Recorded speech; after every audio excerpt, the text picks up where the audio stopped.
Hey, apa kabar semuanya? Selamat datang kembali di channel ini bersama saya NSR. Oke, dan akhir-akhir ini diviralkan dengan video sumpah pot.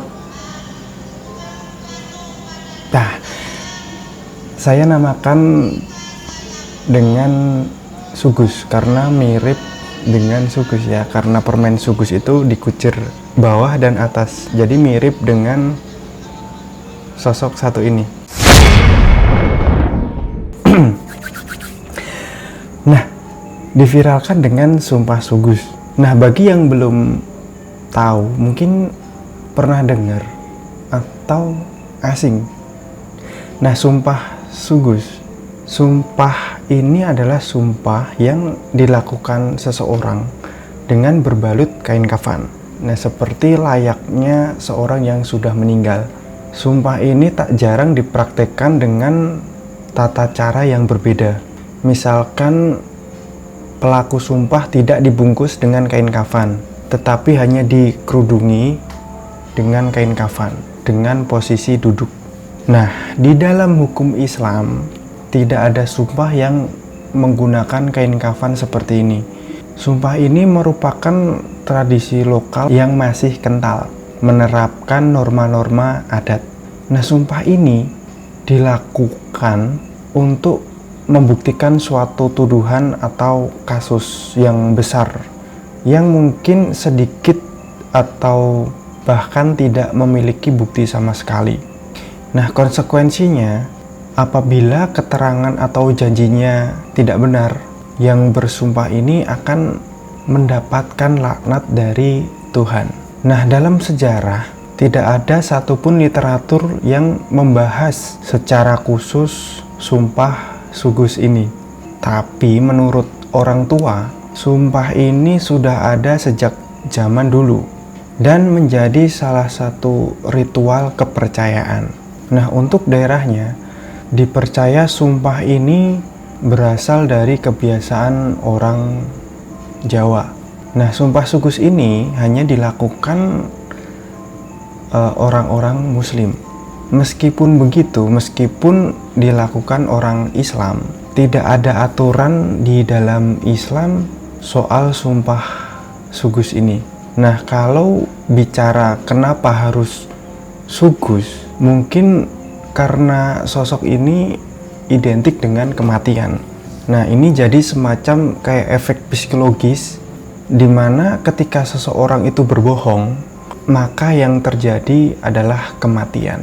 Nah, banyak orang yang bertanya-tanya, apakah sebenarnya hukum sumpah sugus yang sering dipraktekkan masyarakat?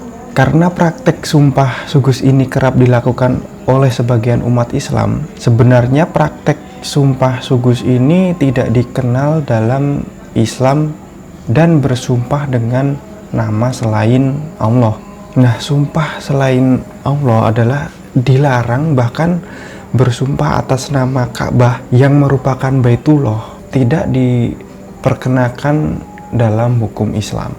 Nah, intinya Islam tidak mengenal adanya sumpah sugus ini karena dalam sejarah Rasulullah dulu dan sahabatnya tidak pernah melakukan hal tersebut.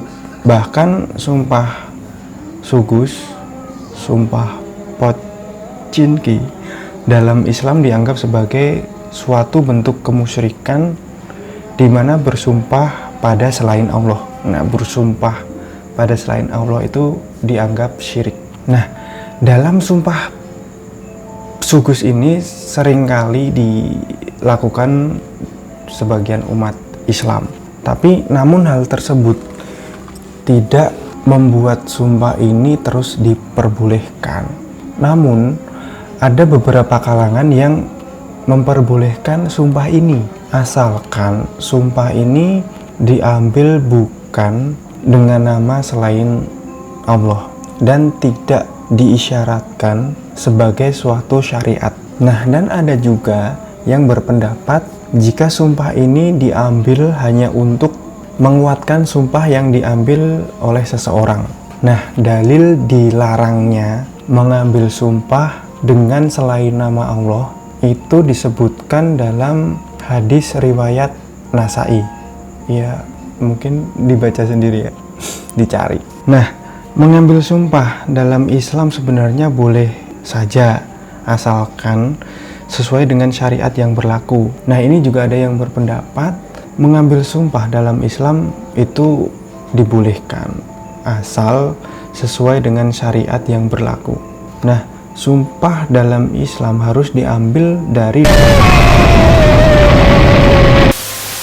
dalam hati dan diatasnamakan Allah. Dalam mengambil sumpah selain nama Allah adalah suatu dosa besar, sebagaimana disebutkan dalam hadis riwayat Tirmidzi dari Umar ibnu Khattab. Tidak semua persoalan itu diselesaikan dengan sumpah sugus ini. Kalau dirasa masih bisa dipercaya atau bisa diselesaikan lewat persidangan atau di keadilan, maka jalan itulah yang dipilih. Tapi ya mungkin sebagian orang sudah dibawa di pengadilan karena masih ada sedikit yang menyimpang, nah mungkin diselesaikan dengan sumpah ini. Iya, namanya juga di sini, jadi sudah dibawa ke pengadilan karena mungkin ada sedikit di belakang, ya udahlah. Jadi masih ada yang kurang adil.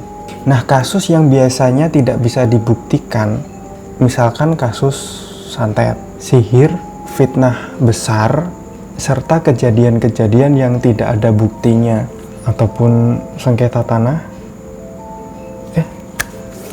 Nah, sumpah ini dipilih sebagai jalan yang terakhir, yang hakimnya adalah yang di atas sendiri. Anjing, berat ya. Jadi, ya jangan sesekali. Ya terserah lah. Kalau bisa, jangan sampai menggunakan sumpah inilah. Yes, kalau bisa jangan ada sumpah-sumpahan lah. Tidak hanya untuk menyelesaikan masalah yang pelik. Sumpah pocinki ini juga digunakan untuk masalah yang besar, yang mengungkapkan sebuah kesaksian. Nah, biasanya kalau sampai seperti ini, hal yang disampaikan itu sangat penting yang akan berdampak besar. Misalkan mengungkapkan sebuah skandal atau kasus yang besar mungkin untuk meyakinkan banyak orang, maka seseorang bisa melakukan sumpah sugus ini lalu memberikan pengakuan. Nah, ritual sumpah ini itu hal-hal yang penting dilakukan dalam sumpah pocinki ini. Ada 3 hal. Pertama adalah kain kafan ataupun mori, jangan sarung. Kemudian kedua itu saksi. Nah, yang ketiga itu adalah sumpahnya. Nah, jadi ketika ada seseorang yang mau melakukan sumpah ini, maka ia akan segera diperlakukan seperti mayat. Mulai dari dimandikan sampai akhirnya dibalut dengan kain kafan, bukan sarung. Setelah itu kemudian dibaringkan di masjid, lalu dibimbing seorang tokoh. Nah, orang yang disumpah akan mengucapkan apa yang harus dia katakan. Tidak hanya sumpah saja, tetapi deretan resiko yang akan ia hadapi, yang akan dia tanggung jika dia berbohong. Antara lain itu bisa mati, terus sakit parah, miskin 7 turunan, nah dan sebagainya lah. Nah, di dalam sumpah ini harus ada saksi yang harus menyaksikan sumpah tersebut, sehingga sumpah pocinki ini bisa dianggap dengan sah. Tidak hanya prosesinya, hal yang menarik dalam sumpah sugus ini adalah kengerian dampak nanti yang terjadi.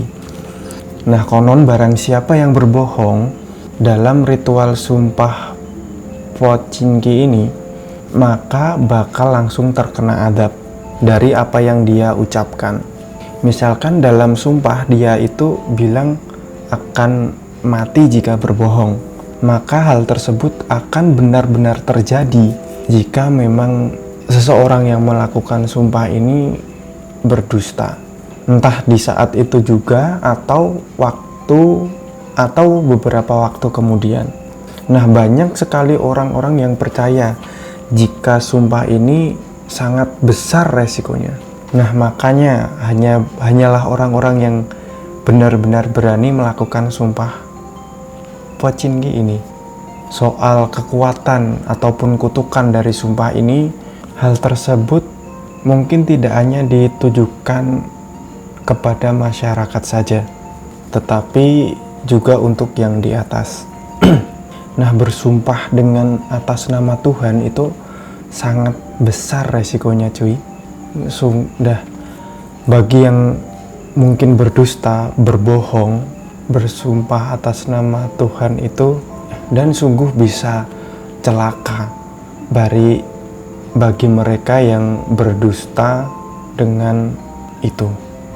Oke, jadi buat teman-teman semuanya yang mungkin tidak memiliki kasus yang besar atau kebenaran yang berdampak besar yang harus dijelaskan ataupun dibuktikan, jangan main-mainlah dengan sumpah ini. Misalkan kalian hanya membuktikan, ya sebisa mungkin jangan bermain dengan sumpah-sumpahan atas nama Tuhan ya. Oke, thank you yang sudah menonton video ini dari awal sampai akhir. Semoga teman-teman dalam lindungannya selalu, dan salam dari saya NSR, dan bye-bye.